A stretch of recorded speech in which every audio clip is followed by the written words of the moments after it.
Boom. What is up, guys? Welcome back to another video, and welcome to a top 5 most complimented fragrance looking ahead to this fall of 2025. I have to drop a disclaimer. This is from my own personal research and experience. It's not like I'm pulling from every human being's fragrance collection ever, but I'm pulling from my personal one. These 5 fragrances right here beside me have drawn consistent compliments through these cooler months of the year, and they will be 5 of the more worn fragrances, at least for fall of 2025, because of that reason. So all of these are relatively affordable with the exception of one, and you'll know which one it is when I bring it out.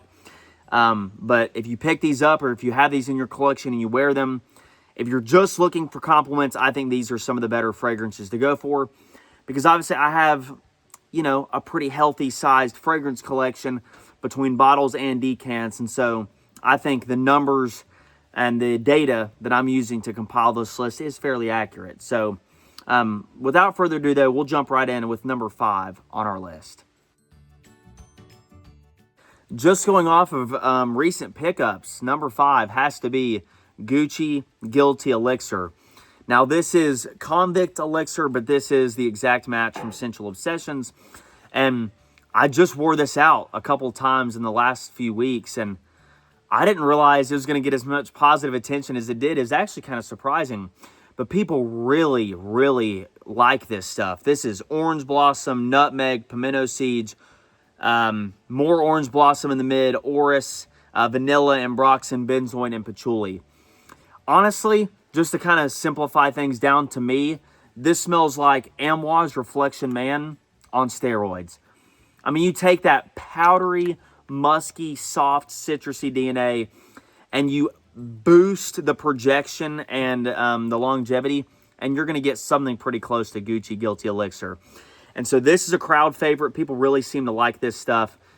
I've only worn it a few times, as I mentioned, so I can't put it any higher on the list, but I'm going to have to keep testing this one out because like I said, I was honestly pretty surprised with the amount of compliments that it brought. And so I'll take it. So we got Gucci Guilty Elixir at number 5 on the list. Number 4, once again, has to go solely based off of recent pickups. Azzaro Forever Wanted Elixir. This fragrance came out this year.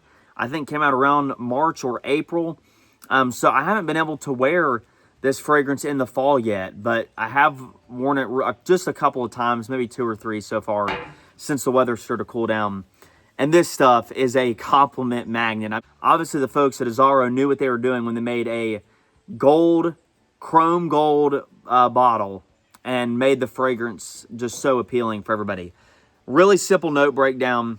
This is really the notes you need to know: raspberry, cardamom, leather. There's other notes in there. You get green mandarin, bergamot, lavender, clary sage, woods, and vetiver. But really, honestly, I could honestly take out the cardamom too. It's raspberry and it's leather. Juicy, bright, raspberry in the top, and then a smooth, rounded off leather. This is a perfect fragrance for fall and winter time. So, so good. And really, this is becoming one of the more popular fragrances of the entire year. And we've been blessed with some really good fragrance releases so far. And so, really good stuff. Obviously, with it being elixir, just like Gucci Guilty, the projection, the longevity is going to be there. And I've noticed in my time of collecting fragrances that the stronger something is and the more that it pushes off your skin, and if it lasts you throughout your day, your chances of getting a compliment just naturally increase some. So there it is, number 4, and really big fan of a Azzaro Forever Wanted Elixir. Rolling right in with number 3 on the list, Armani Code Eau de Parfum. I could make 100 more fall and wintertime fragrance videos this year, and it would be really hard not to put Armani Code EDP on the list every single time. The Eau de Toilette is tried, true, it's a classic, but they re-released the EDP last year, 2024, kind of taken some inspiration from some of their older fragrances in the 90s and early 2000s that are now discontinued. And they came out with this, and it is a compliment magnet. It is so perfect for especially fall evenings. I don't know if I can name a better fragrance specifically for that time range in this season. You're going to get green mandarin, nutmeg, and tonka bean. It's powdery, it's soft, got a little bit of citrus in the opening, but that quickly fades, and you get into some of that nutmeg and tonka bean. Almost, I pick up a little bit of like some powdery vanilla in the base, kind of similar to like a La Male Parfum kind of vibe. And this stuff is just so good. It's tried, it's true, and I promise you it's going to get compliments all around, wherever, whenever this fall. And I promise you're going to get positive attention and feedback because, I mean, whatever Armani code you're wearing, it doesn't matter in the line. People are going to love it, and people are going to be drawn to it. This is just my personal favorite. Out of the entire line that they've come out with, as I've said, I was really impressed last year when they came out with how similar it is to those fragrances from the 90s, and had to pick up me a little 50 ml bottle. Shout out to Canyon if you're watching this. The I Love Canyon on the top, as you can see, got it engraved too. So, cool bottle. As I've said, you could pick any really from the line, but I'm just picking my personal favorite here, and this is the one I wear the most. So therefore, I'm going to really get the most compliments, and I don't have to worry about anybody turning a sour nose or making a sour face when I wear this fragrance. So, really big fan. But it is number 3, and we got 2 more to touch on. So, let's jump into the final 2. You could honestly title this fragrance as underrated as well. I know I only have a decant. I'm sorry, I don't have a full bottle. Not that crazy yet. But YSL's Y EDP Intense. Once again, kind of in the same vein as the Armani Code. This is my favorite YSL fragrance that they've ever come out with. YSL Y. YSL Y Live is really close. Honestly, maybe the EDP Intense and Y Live interchange depending on the season. Obviously, Y Live is a summertime staple. This is more for fall and winter. And so it's kind of tough to pick, but Y EDP Intense is so good. Ginger, juniper berries, bergamot, sage, lavender, geranium, vetiver, patchouli, and cedar. Honestly, if you're familiar with the YSL Y DNA, you could just strip some of the sweetness out of it, and this is more of a earthy, woodsy, kind of grown-up version of YSL Y EDP. Hence the name, or the flanker name, Intense, being added to the end of it. This is so good. I really wear this a lot to the office or in professional settings just because this is a grown-up, sophisticated fragrance. I think really anybody could wear it, but if you take somebody in middle school and high school wearing YSL Y, then I think you could also take now transitioning to college or even after college, I think you might be more drawn to Y EDP Intense per se. So really strong. The projection and longevity on this, I'm also impressed with. From my personal experiences, this is probably the second strongest one in the line, only playing second fiddle to the Elixir, which, I mean, as the name would suggest, it's supposed to be the longest lasting and the best projecting one out of the bunch. And also with the price tag you pay for the Elixir. I mean, you're paying almost $200 for a designer. Yeah, it better last all day and all night and into the next morning. But I digress from that. Y EDP Intense.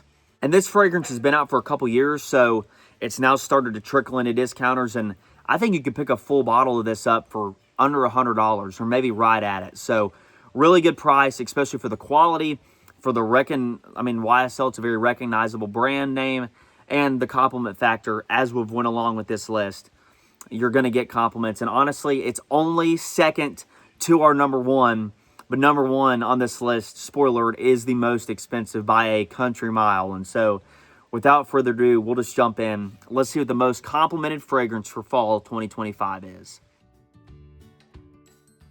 Coming in at number 1 is Creed's Absolute Venice. And this particular decant that I have, this is not the 2025 version. This is not the triple-aged batch or all the other variations they've come out with in the last couple days or weeks. But this really is a staple in the collection.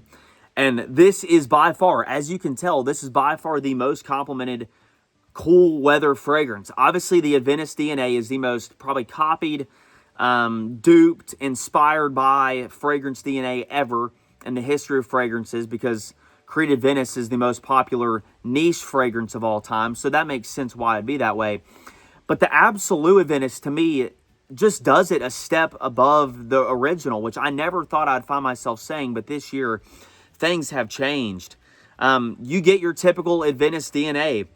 grapefruit, bergamot, pink pepper, black currant, pineapple, nutmeg, cloves, ginger, citron, cinnamon, cardamom, rose, patchouli, vetiver, oak moss, ambroxan, sandalwood musk, tonka, and that really rounds out the extensive note breakdown that you get there.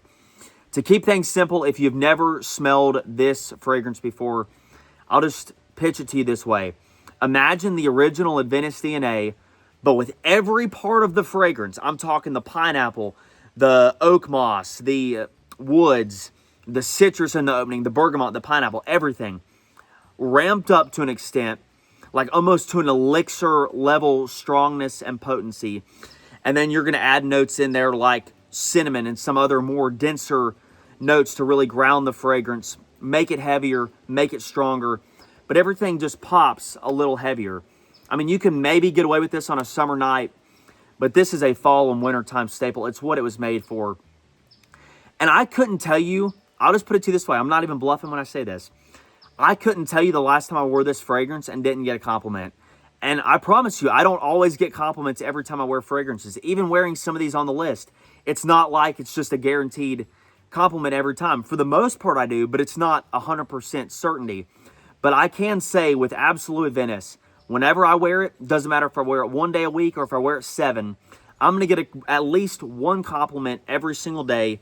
It checks the box of the note breakdown of it being appealing to all people, the projection, the longevity, the quality, just how well it's blended together. Creed fragrances, I know some of them people kind of turned foul nose to, but really for the most part, this checks all the boxes.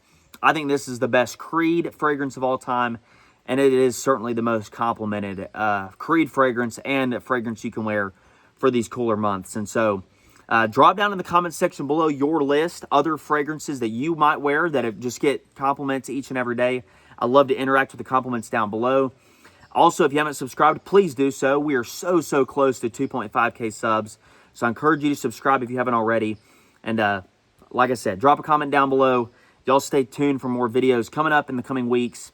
And y'all stay safe, and God bless.